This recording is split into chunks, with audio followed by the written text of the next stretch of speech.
그래서 지금 최근에 이제 했던 게 뭐냐면 이완주 씨인가 그분이 이제 사기 신도시를 네. 하지 말아라 뭐 이런 식으로 이제 언급을 한 거예요. 네. 근데 지금 이제 이재명 지금 공약이 뭐냐면 그 공급을 늘린다고 하는데 그러면 택지 개발에서 사기 신도시를 안 하면 공급을 도대체 어떻게 할 거냐, 그죠? 그러면 결론적으로는 재개발, 재건축밖에 없다는 얘기잖아요. 그 말인즉슨 사기 신도시 안 하겠다는 얘기는 공급을 늘릴 거는 재개발, 재건축을 활성화시키겠다는 얘기밖에 안 들리는 거예요, 지금. 근데 이제 재개발, 재건축을 이제 가장 크게 가로막고 있는 게 뭐냐면 재건축 초과이익 환수제지 않습니까? 근데 재건축 초과이익 환수제는 민주당 대부분의 이제 여당 의원들이 반대를 하는 거예요. 네. 네. 그래서 재건축 초과이익 환수를 과연 이거를 폐지할 거냐? 근데 그거는 이제 또 이거에 대해서 만약 폐지를 하게 되면은 또 어마어마한 후폭풍이 있을 수 있기 때문에 그 지지자들 층에서도 이거는 쉽게 또 되진 않을 거란 얘기죠. 그러면 이제 이거 재건축 재개발을 활성화를 이제 가닥으로 하고 하지만은 재건축 초과 이익 환수가 이제 남아 있으니 이거를 이제 과연 이게 현실적으로 이게 공급이 과연 잘 될 거냐?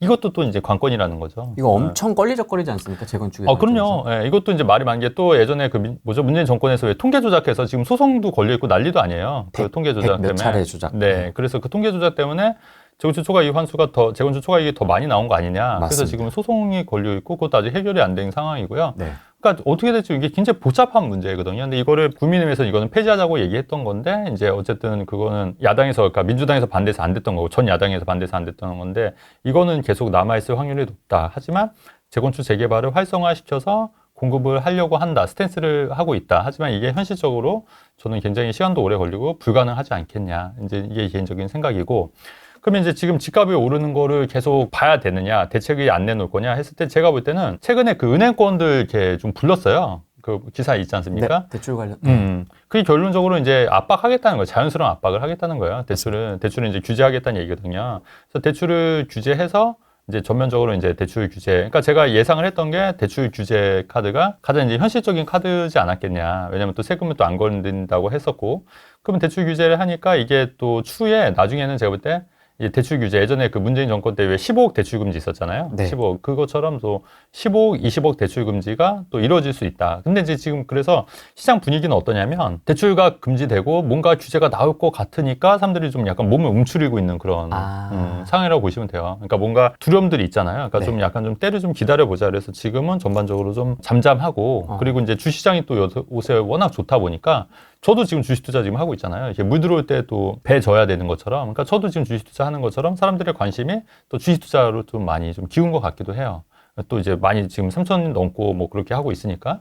그래서 지금 부동산 시장은 좀 약간 폭풍 속의 고요? 약간 잠잠한 그런 분위기다. 분위기고 사람들이 약간 좀 관망세로 좀 지금 있는 상황인데 그럼 이제 향후에서 어떻게 될 거냐 이런 거는 이제 아까 말씀드렸듯이 이제 이런 재건축 재개발을 어떻게 활성화할 것이냐, 재건축 초과 이익 환수가 과연 폐지되냐 마냐, 그 다음에 대출이 뭐 전면 금지냐, 일부 금지냐, 아니면 뭐 지방은 활성화시킬 거냐. 왜냐면 지방하고 그 서울 수도권 격차도 계속 벌어지고 있는 거잖아요.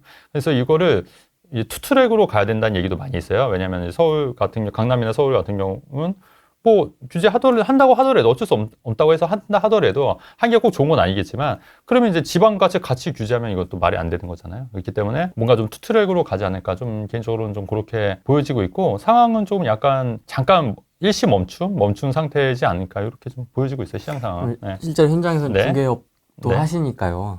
상담도 많이 하시니까 실제로 지금 강남하고 네네. 서울의 주요 지역 분위기는 좀 어떻습니까? 지금 잠잠한 것 같아요. 네, 잠잠하고 이제 일부 이제 움직이시는 분들은 뭐 이미 다 움직였었고 사실. 그리고 이제 지금 이제 아까도 말씀드렸듯이 대출 규제 때문에 지금 신문에서 나오는 거는 이제 이게 이제 실거래가 이제 한 달 전에 찍히는 거니까 막 고가긴 한데 지금은 조금 잠잠한 느낌이고 간간히 이제 거래는 되겠죠. 왜냐면은 물량 자체가 없다 보니까 그래서 이제 간간히 이제 그런 거 한두 건 거래되는 거 외에는 좀 시장은 약간 좀 관망세로 좀 들어서는 그런 느낌인 것 같아요. 그래서 정부의 해법은 뭐냐면 공급 확대로 양극화를 해소해야 한다는데 답이 있나? 그러니까 서울 집값 고공행지 그래서 제가 볼 때는 이게 우리가 이제 근본적인 원인에 대해서 제가 말씀을 계속 드리는 건데 네. 지금 사실 강남하고 서울은 어마어마하게 올랐는데 지방은 보니까 광주 같은 경우에는 집이 1년 6개월인가 2년이 안 팔린다고 이렇게 막 지금 난리도 아니더라고요. 집이 안 팔린다고. 근데 그거를 그렇게 되는 이유가 제가 계속 말씀드렸듯이 저는 예전부터 서울 수도권으로 갈아타야 된다고 제가 말씀드렸었잖아요. 계속. 엄청 오래됐어요. 네, 오래됐잖아요. 몇 년 됐죠? 몇 년 됐어. 네. 근데 이런 이제 그게 이제 왜 그러냐면 여러분 하면 계속 누차 말씀드리는 건데 그 취득세가 계속 지금 중가니까 똘똘한 채로 더 가려고 하는 거잖아요. 그러니까 내가 똘똘한 채 가려면 그 지방에 한 채 있어서 취득세가 8% 12% 돼야 되니까 이걸 팔아야 되니까 그럼 싸게 물건을 내놔야 되는데 안 팔리니까 더 싸게 내놓는 거예요. 그래도 또 안 팔리니까 그냥 계속 이거를 막 급하게 급매로 던지는 거고 내가 살려고 하는 아파트들은 이제 이거를 팔아야지 8% 12%가 아니라 일반 세율인 거니까 이것도 무시 못 하니까 사람들이 그 취득세가 중가가 폐지가 돼야지 똘똘한 채로 안 간다고 제가 누차 말씀드렸고 그다음에 이제 종부세도 1주택자가 훨씬 유리하기 때문에 다 1주택자로 다 가는 거고 그다음에 장기보유 특별공제도 1주택이 80%니까 양도세도 측면에서 제일 유리한 거잖아요. 고가주택은. 그러니까 다들 그렇게 똘똘한 한 채 고가주택 이런 식으로 다 지금 이렇게 트렌드가 지금 바뀌고 있는데 그러니까 이거를 해결하려면 제가 이거를 풀어야 된다고 말씀드린 거죠. 풀어야 된다고. 근데 푸냐고요. 생각이 없는 것 같은데. 생각이 없잖아요. 아예 그냥 그대로. 그러면 취득세 중과되니까 기존 주택 빨리 처분해야 되고 더 그 서울이나 이제 강남으로 가야 되고 그럼 이게 풀릴 때까지 이 양극화는 지속이 된다. 되는 거죠, 계속. 안 바뀌어요. 그러면 이제 지방을 그러면 그 지방을 살리려면 어떻게 되냐? 그나마 그래서 지금 최근에 나온 게 공시지가 2억 이하 취득세 중과 완화 그게 그나마 있는 건데 그게 그거 갖고 지방이 완전히 해소가 되려면 아직 멀었고 예전에 그 지방 살리기 위해서 뭐 양도세 한시적 면제 이런 제도 있었고 그러니까 그다음에 취득세 그때 중과가 없었으니까 그러니까 지방을 살리려면 인센티브를 굉장히 많이 줘야 되는 지금 상황이지 않습니까? 양극화를 해소하기 위해서.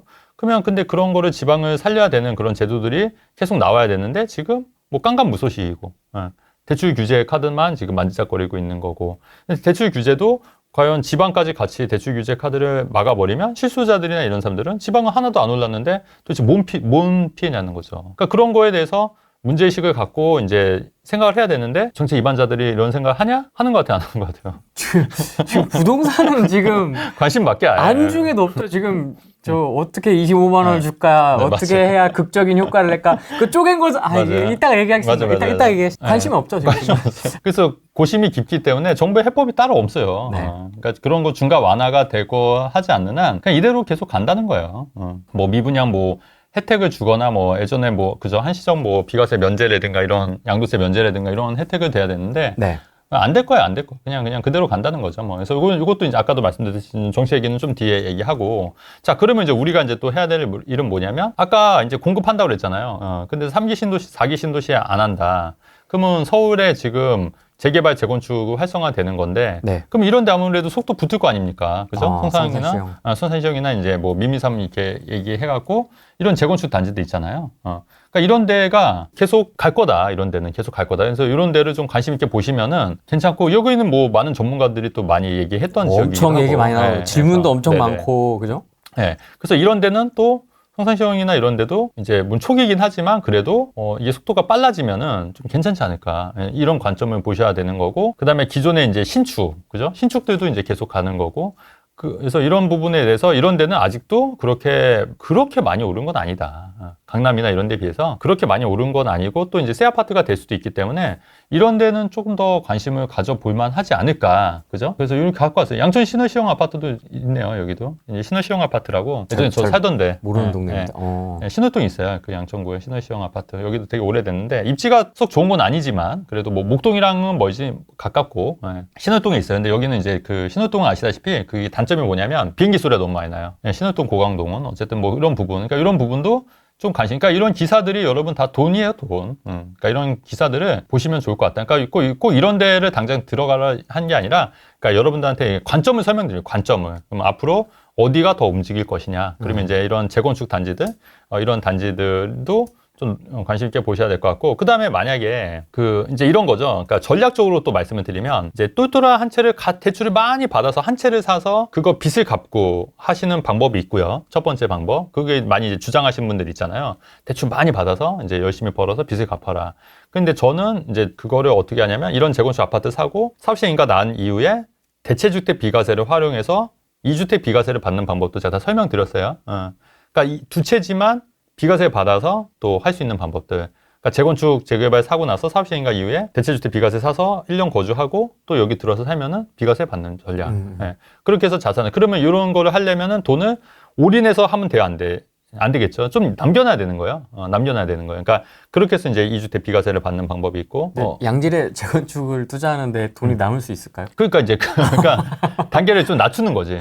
낮추는 거죠. 맞아요. 근데 그렇게 한 경우 케이스 있어요. 근데 그러니까 우리가 어떤 분들은 막 이거를 막 올인해서 사는 것보다 그러니까 돈이 좀 자금이 있는데 약간 남겨놓고 이렇게 대체주택 비과세를 활용하는 경우도 있어요. 근데 이 대체주택 비과세라는 게 금액이 상관 있는 게 아니니까 이 작은 거 하면 돼요. 뭐 좀 작은 거 그것도 가능하잖아요. 그렇게 해서 이제 비과세 받는 방법도 있고 아니면 이제 또 이런 전략도 있어요. 그러니까 전략적으로 말씀드리는 거예요. 관리처분 인가 이후에 사게 되면은 관리처분 인가 난 건 이게 조합원이니까 이게 관리처분 인가 사면은 좀 그 일시적 1세대 2주택 비과세를 되게 길게 늘릴 수 있는 거예요. 무슨 말이냐면은 한 채를 사고 관리처분 인가가 난 주택을 사게 되면은 입주하고 그러니까 원래는 3년 이내 팔아 비과세 되잖아요. 3년 이내. 근데 이제 관리처분 인가가 났으면 요거를 그 입주권을 받은 거기 때문에 입주권이기 때문에 내가 이게 완공 때까지 완공을 하고 여기 입주를 하면 완공 후 3년으로 바뀌어요. 비과세가. 그러니까 최대 그게 이게 그 관리처분 인가 나고 나중에 입주가 완공이 되는데 이것도 3년. 거기서 또 3년이면 6년, 7년 정도를 비과세를 받을 수 있다는 얘기예요. 일시적 1세대 2주택으로. 무슨 말 이해되시죠? 네. 예.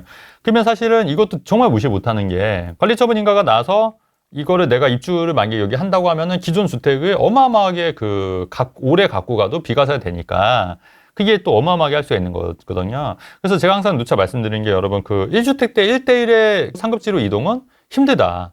내가 마포를 팔고 강남 가기가 쉽냐 어렵냐 했을 때 어렵잖아요. 진짜 힘듭니다. 어렵죠. 예. 그러면 이제 그 전략을 어떻게 해야 되냐? 일시적 1세대 2주택으로 두 채를 가야 되거나 아니면 강남이 더 많이 오르는 게 문제잖아요. 그러니까 강남이 오르는 거를 좀 더 따라갈 수 있는 방법으로 일시적 1세대 2주택 두 채 전략으로 하게 되면은 강남이 한 채 오르는 것보다 마포나 송동구 두 채 오르는 게 더 빠를 수도 있다고 말씀드리는 거잖아요. 그러면 더 수월하게 강남에 갈 수 있는데 그때 발생할 수 있는 게 세금 문제지 않습니까? 근데 이런 세금 문제를 아까 말씀드렸듯이 아까 관리처분 인가 이후에 좀 길게 잡는 방법도 있고 아니면 일시적 1세대 2주택을 활용하는 방법도 있을 수 있고 그 다음에 아까 그 대체주택 비과세 그런 전략도 있을 수 있고 아니면 각각 혼인 전이라고 하면 각각 한 채씩 가져서 비과세 받는 방법도 있을 수 있다. 예. 그런 얘기를 좀 하고 있는 거예요. 그건 전략적으로 이제 말씀을 드리는 거예요.